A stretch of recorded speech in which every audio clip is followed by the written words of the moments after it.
இன்னைக்கு நம்ம இந்த வீடியோல ரொம்பவே சுலபமான முறையில் ஒரு புட்டிங் எப்படி பண்ணுறதுன்னு பார்க்க போகிறோம். இந்த புட்டிங் பார்த்தீங்க அப்படின்னா நம்ம சேனலில் ஆல்ரெடி நான் கேரமலைஸ்டு கஸ்டர்ட் புட்டிங் எல்லாம் நான் போஸ்ட் பண்ணியிருப்பேன். ஸோ இது அதே மாதிரி தான் எக்ஸாக்டாக இருக்கும்.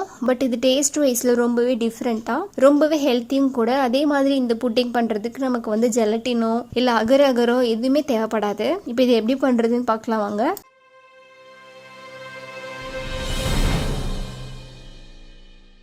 ஒரு பாத்திரத்தில் 1/2 லிட்டர் அளவுக்கு பால் நான் ஆட் பண்ணியிருக்கேன். பாலை நல்லா காய வச்சுக்கோங்க. பால் நல்லா சூடாகிட்டு இருக்க இந்த கேப்பில் ஒரு சின்னதாக ஒரு பவுல் எடுத்துக்கோங்க. அதுலேயே ஒரு 1/4 கப் அளவுக்கு அரிசி மாவு ஆட் பண்ணிக்கணும். ஸோ 1/4 கப் அரிசி மாவுக்கு கொஞ்சமாக தண்ணி ஆட் பண்ணிவிட்டு அதை நல்லா மிக்ஸ் பண்ணி எடுத்துக்கணும். ஜஸ்ட் இந்த அரிசி மாவு நல்லா கரையிற அளவுக்கு தண்ணி இருந்தால் போதும். இதுக்கு மெஷரிங் எதுவுமே கிடையாது. பாருங்கள், இந்த மாதிரி எதுவுமே கட்டியே சேராமல் நல்லா இந்த மாதிரி மிக்ஸ் பண்ணி எடுத்துக்கணும். இதிலே பார்த்தீங்க அப்படின்னா 1 டீஸ்பூன் அளவுக்கு வெனிலா எசன்ஸ் நான் ஆட் பண்ணியிருக்கேன். ஸோ வெனிலா எசன்ஸ் நம்ம ஆட் பண்ணோம் அப்படின்னா ஃப்ளேவராக நல்லாயிருக்கும். பாருங்கள், பாலும் நல்லா கொதிச்சு வந்துட்டுருக்கு. பால் ரொம்ப சுண்ட காயணும்னு சொல்லி அவசியம் இல்லை. ஓரளவுக்கு நல்லா கொதிச்சு வந்தாலே போதும்.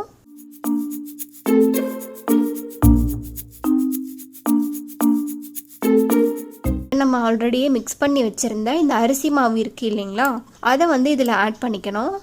அரிசி மாவை ஆட் பண்ணதையுமே அடி பிடிக்கிற மாதிரி இருக்கும். ஸோ அடுப்பை நல்லா ஸ்லோ பண்ணிக்கோங்க. ஒரு விஸ்கோ நல்ல ஒரு பெரிய கரண்டியோ யூஸ் பண்ணி நல்லா இந்த மாதிரி மிக்ஸ் பண்ணி எடுத்துக்கணும். இப்போ இந்த அரிசி மாவை நம்ம மிக்ஸ் பண்ணியிருக்கோம் இல்லைங்களா, இதை கொஞ்ச நேரம் நல்லா ஆற விட்டுறணும். அடுத்து இப்போ நம்ம சுகரை கேரமலைஸ் பண்ணிக்க போகிறோம். ஒரு சின்னதாக ஒரு பாத்திரம் எடுத்துக்கோங்க. நல்ல கனமான பாத்திரமாக இருக்கணும். அதில் ஒரு 3 டேபிள் ஸ்பூன் அளவுக்கு சர்க்கரை ஆட் பண்ணிக்கோங்க. அதிலே கொஞ்சமாக தண்ணி, 1 டீஸ்பூன் அளவுக்கு தண்ணியை ஆட் பண்ணிவிட்டு அதை நல்லா ஹீட் பண்ணி எடுக்கணும். ஹீட் பண்ணி எடுக்கும்போது அது நல்லா கலர் சேஞ்ச் ஆகி வரும்.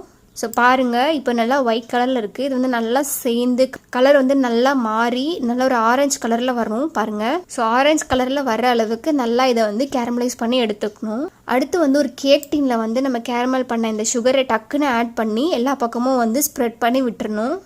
உங்ககிட்ட இந்த மாதிரி கேக் டீன் எதுவுமே இல்லைனாலும் பரவாயில்ல. நீங்கள் நார்மலாக ஒரு சின்ன சின்ன டிஃபன் பாக்ஸ் கூட நீங்கள் யூஸ் பண்ணிக்கலாம். ஸோ பாருங்கள், இந்த கேரமலில் நம்ம ஆட் பண்ணதையுமே டக்குன்னு எல்லா பக்கமுமே நம்ம கலரி விட்டுறணும்.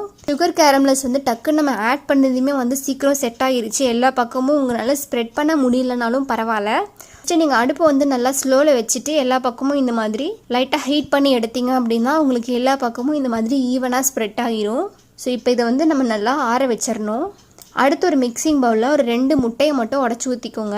நல்லா இந்த முட்டை பார்த்தீங்க அப்படின்னா ரூம் டெம்பரேச்சர் முட்டையாக இருந்துச்சு அப்படின்னா நமக்கு பர்ஃபெக்டாக வரும். ஸோ இது லைட்டாக பீட் பண்ணி எடுத்துக்கிட்டால் போதும். ரொம்பலாம் பீட் பண்ணணும்னு சொல்லி அவசியம் கிடையாது.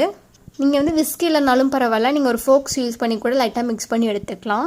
ஸோ இப்போ பாருங்கள், நம்ம ஆல்ரெடி ரெடி பண்ணி வச்சுருந்த அரிசி மாவு இருக்குது இல்லைங்களா, அந்த அரிசி மாவில் நம்ம பீட் பண்ணி வச்சுருந்த முட்டையை ஆட் பண்ணிவிட்டு இது மாதிரி நல்லா மிக்ஸ் பண்ணி எடுத்துக்கணும். ஸோ இப்போ பாருங்கள், நம்ம கேரமலைஸ் பண்ணி வச்சுருந்தோம் இல்லைங்களா அந்த டின்னு, அதில் நம்ம ரெடி பண்ணி வச்சுருந்த இந்த அரிசி மாவை இந்த மாதிரி ஒரு வடிகட்டி வச்சு நல்லா வடிகட்டி கட்டியே எதுவுமே இல்லாத மாதிரி பார்த்துக்கோங்க. ஸோ அப்போ நமக்கு வேகிறதுக்கும் நல்லாயிருக்கும், சாஃப்டாக இருக்கும். ஸோ பாருங்கள், இப்போ சூப்பராக அரிசி மாவு ஆட் பண்ணிட்டோம்.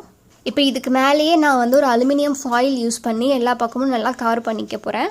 அலுமினியம் ஃபாயில் இல்லாதவங்க நீங்கள் நார்மலாக நல்ல ஒரு கனமான பிளேட் யூஸ் பண்ணி ஃபுல்லாக கவர் பண்ணி எடுத்துக்கணும். அடுத்த ஒரு பாத்திரத்தில் சின்னதாக ஒரு பிளேட் வச்சுட்டு அது கூடயே கொஞ்சமாக தண்ணி ஆட் பண்ணி இதை நம்ம நல்லா ஸ்டீம் பண்ணி எடுக்க போகிறோம். இல்லை நீங்கள் இட்லி பாத்திரத்தில் செய்கிறதா இருந்தாலுமே நீங்கள் பண்ணிக்கலாம்.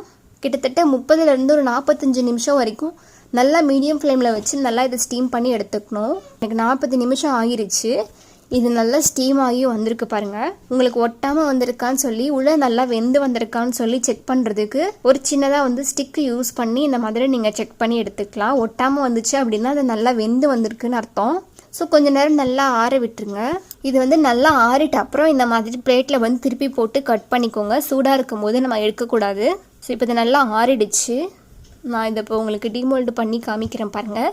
அந்த கேரமல் நம்ம ஆட் பண்ணியிருந்தோம் இல்லைங்களா, அந்த கேரமலும் நல்லா அழகாக ஒரே லேயராக சூப்பராக செட் ஆகி வந்திருக்கு. ஸோ இப்போ இதை நான் உங்களுக்கு கட் பண்ணி காமிக்கிறேன் பாருங்கள். ரொம்பவே சூப்பரான ரொம்பவே ஜூஸியான ஒரு புட்டிங் நம்ம வீட்டிலே பண்ணியிருக்கோம். பாருங்கள், இப்போ இதை நான் உங்களுக்கு எடுத்து காமிக்கிறேன். பாருங்கள், ரொம்பவே சூப்பரான புட்டிங் வந்து நம்ம வீட்டிலே ரெடி பண்ணிட்டோம். இந்த ரெசிபி வந்து ஏதாவது ஒரு வகையில் யூஸ்ஃபுல்லாக இருந்துச்சு அப்படின்னா நம்ம சேனலை சப்ஸ்கிரைப் பண்ணி வச்சுக்கோங்க. And thank you so much.